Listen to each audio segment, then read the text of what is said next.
Согласно нашему договору мы должны соблюдать правила. Bizim müqaviləmizə əsasən biz qaydalara riayət etməliyik.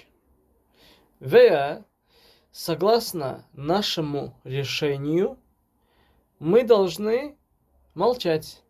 Bizim qərarımıza əsasən biz susmalıyıq.